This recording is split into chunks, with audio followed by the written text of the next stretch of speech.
Hello, students! How are you? Aqui é a Teacher Max. Espero que todos vocês estejam bem. Vamos estar dando continuidade com as nossas aulinhas a partir do capítulo 23 do Book 3. Vamos lá! Pessoal, nesse primeiro exercício, nós temos aqui um textinho que precisará ser traduzido por vocês.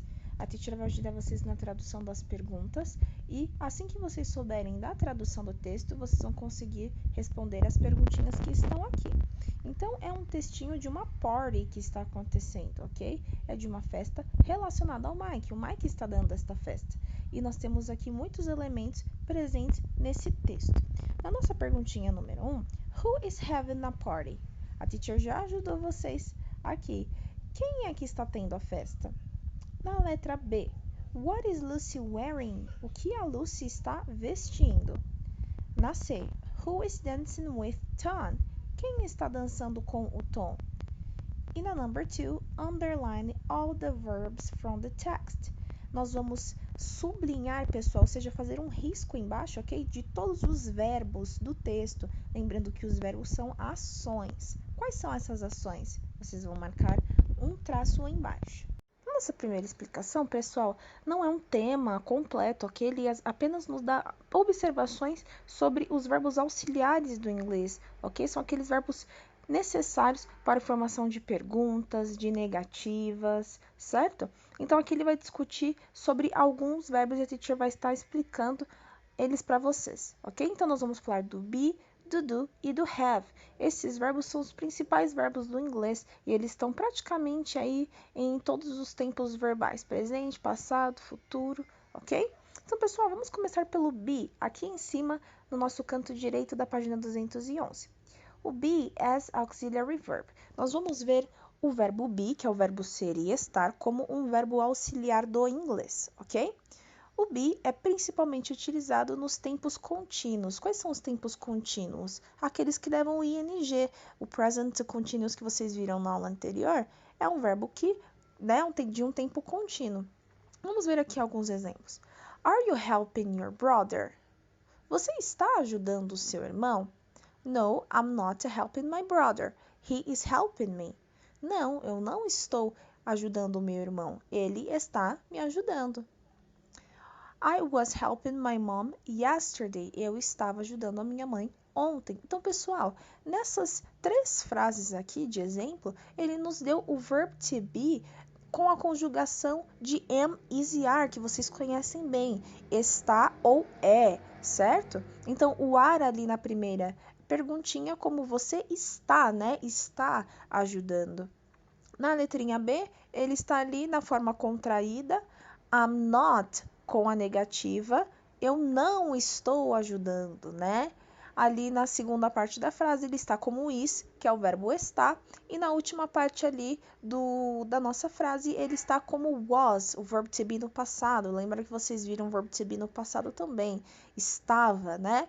Então, pessoal, o verbo to be, ele é muito simples de ser utilizado no inglês. Vocês viram isso no Book 1, no Book 2, ok? E ele aqui está novamente no Book 3 para a gente dar uma relembradinha.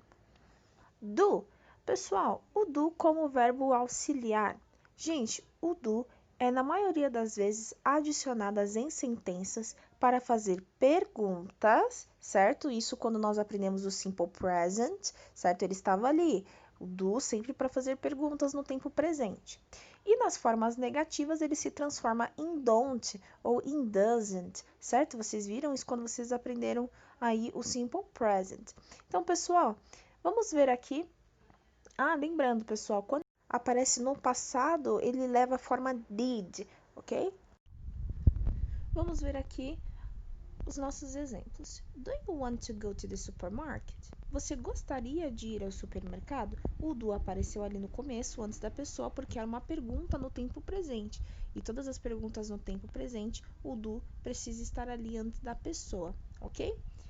I don't want to go to the supermarket. Eu não quero ir ao supermercado. Então, pessoal, quando ele está na forma negativa, ele leva esse not aí. É o do mais o not, que junto vira don't, ok, pessoal? Então, I don't want to go to the supermarket. Eu não quero ir ao supermercado. E por último ali, did you go to the park last week? Você foi ao supermercado na semana passada? Ali na nossa perguntinha, o did tá fazendo a forma do passado do inglês. Então, ele não é mais do, ele é did, ok? Então, presente do, passado did. Mais para frente vocês vão pegar essas forminhas do passado e vai ficar mais claro para vocês. E por último, nós temos o verbo have, tá, pessoal? Que em outros contextos ele significa ter, mas aqui nesse contexto ele está como um verbo auxiliar. Existem alguns tempos verbais do inglês em que o have vai ser como se fosse o do, certo? Essa espécie de auxiliar que a gente sempre utiliza para perguntar, para negar, ok? Vocês não vão aprender esses tempos verbais agora, mas ele dá aqui uma pequena passadinha só para vocês saberem que o have também pode ser utilizado como um verbo auxiliar, ok? Então, ele diz aqui que o verbo have é utilizado para fazer sentenças no tempo perfeito, ok? Que vocês vão estudar isso no futuro.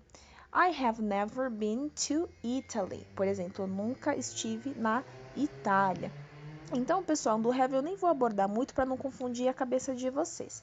Mas o have, ele também pode ser utilizado como um verbo auxiliar, ok? Os verbos auxiliares, eles ajudam a fazer sentenças interrogativas e negativas. Até aqui, tranquilo?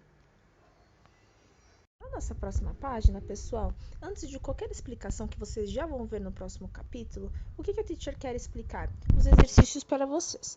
Aqui no exercício 1, da página 212, vocês vão ler o texto, certo? Do Mike. Lembra aquele texto da festinha? Vocês vão ler novamente e vocês vão escrever 5 verbos que expressam ações, ok, pessoal? Verbos como dançar, correr, pular, verbos que são físicos, ok? E na 2, vocês vão sublinhar, ou seja, fazer um tracinho embaixo, ok? Dos verb phrases. O que são verb phrases, pessoal? São verbos da frase, ok? Esses verbos podem estar sozinhos, podem estar em conjunto, ok? Pode ter mais de 2 verbos na mesma frase. Vocês vão sublinhar esses verbos, ok? Lembrando que os verbos são as ações. E na 3, vocês vão circular os verbos auxiliares. Lembra que a teacher explicou sobre os verbos auxiliares, ok?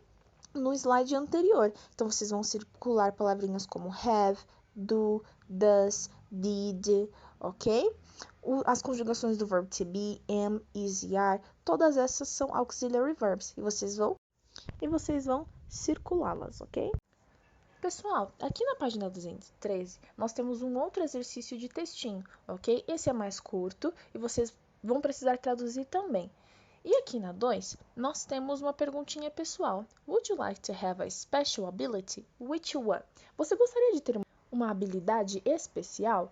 Qual seria essa habilidade? Porque tem tudo a ver com o que nós vamos aprender agora, que são os modal verbs. Pessoal, os modal verbs são verbos modais. O que são verbos modais? São verbos que expressam habilidade, capacidade, conselho, proibição, obrigação. Vocês vão aprendê-los aos pouquinhos, ok? E nós vamos iniciar com o verbo can, que é o verbo poder do inglês. Pessoal, nós vamos falar sobre o verbo can. O can ele é utilizado para falar sobre habilidade, capacidade e permissão. Então, tudo aquilo que nós podemos fazer, nós vamos utilizar o verbo can. Então, pessoal, vamos ver aqui alguns exemplos na página 214. Aqui no nosso canto direito, examples. My mother can speak English. She has the ability present. Gente, minha mãe pode falar inglês. Ela consegue falar inglês. Então, nós utilizamos o verbo can ali depois da pessoa. Sempre lembrando que o verbo poder can, nós estamos falando de algo no presente, ok? Mas, se nós quisermos falar de algo que era um hábito passado, ou seja, era algo que você poderia fazer no passado, nós vamos utilizar o could no lugar de can, certo? O could, pessoal, significa poderia. Então, olha só a mesma frase. My mother could speak English. Minha mãe podia falar o inglês, certo? Então, isso é uma habilidade no passado. Então, can é o verbo poder no presente e could é o verbo can no passado, certo? E aqui embaixo, pessoal, como nós formamos as nossas frases, né? Porque na forma afirmativa é muito simples. Sempre vamos utilizar a pessoa, vamos utilizar o verbo can e logo em seguida a ação que essa pessoa consegue fazer, o verbo correspondente. E nós temos aqui as formas negativas. The negative form of the modal verb can has two contractive forms, can e cannot. Como tudo no inglês, pessoal, quando nós falamos de verbos auxiliares também e tudo mais, nós temos sempre duas formas de negação. A forma completa, certo? Que é no caso aqui de cannot, que é o verbo can mais o not, certo? E nós temos a forma contraída. O que é a forma contraída, pessoal? É quando nós juntamos o can e o not e transformamos numa palavra só, que é o can't, ok? Então, nós temos aqui formas de exemplo. Nós temos aqui I cannot speak French. Eu não posso falar francês. Toda vez que nós usamos o can na negativa, estamos falando da falta de habilidade, certo? Que nós não podemos fazer aquela ação. Eu não posso falar francês. E aqui embaixo, I can't jump that high. Eu não consigo pular tão alto. Can't, pessoal, e cannot é a mesma coisa, tá bom? A diferença é que um ele tá completinho e o outro ele tá da forma contraída. E também, pessoal, nós temos a forma do could na negativa. Então, é o could mais o not ou couldn't, ok? Eu não podia falar inglês, certo? Uma habilidade no passado, certo? Diante disso, pessoal, no nosso primeiro exercício, vocês vão escrever 4 coisas que vocês conseguem fazer. Então, vocês vão colocar a pessoa, no caso vocês, eu, certo? E vocês vão colocar o verbo can, logo em seguida, e colocar o nome da ação que vocês conseguem fazer. Pode ser play soccer, dance, speak English, read, ok? Vocês podem pesquisar também, caso haja uma dificuldade. E na 2, o que vocês vão fazer? As mesmas frases que vocês colocaram na 1, vocês vão colocar na 2 na forma negativa. Então, vocês vão colocar o not sempre depois do verbo can, sem precisar alterar mais nada na frase. Vocês só vão reescrever as frases adicionando not depois de can. No nosso último exercício de hoje, pessoal, está na página 215, exercício 3. Na parte B, pessoal, nós vamos falar na próxima aula, ok? Vocês vão completar os espacinhos em brancos com can, com can't ou com could. Pessoal, então aqui na letrinha A, B, C e D, vocês vão precisar colocar can, can't ou could. Lembrando que can é poder, can't é não poder e could é poderia. Então, nós vamos precisar entender o que a frase está dizendo para ver qual desses melhor se encaixa na frase. Então, por exemplo, a teacher já vai ajudar vocês aqui na letrinha A. Jane, tananan, play basketball very well. She is the best player in our class. Então, nós temos a Jane, tananan, joga basquetebol muito bem. Ela é a melhor da nossa sala. Então, gente, qual que desses melhor se encaixa? O can't ou o could? Certo? O can, porque eu estou falando que ela pode jogar, né, basquetebol muito bem. Ela é a melhor da sala. Então, a frase está no presente. Eu estou falando que ela é a melhor. Então, não é uma habilidade no passado. E também não é algo que ela não consegue fazer. É algo que ela consegue fazer. E assim nós vamos fazer com todas as outras frases. Tudo bem, pessoal? Por hoje é só. Qualquer dúvida que vocês tiverem, podem estar enviando no Class App, ok? Bye bye, babies!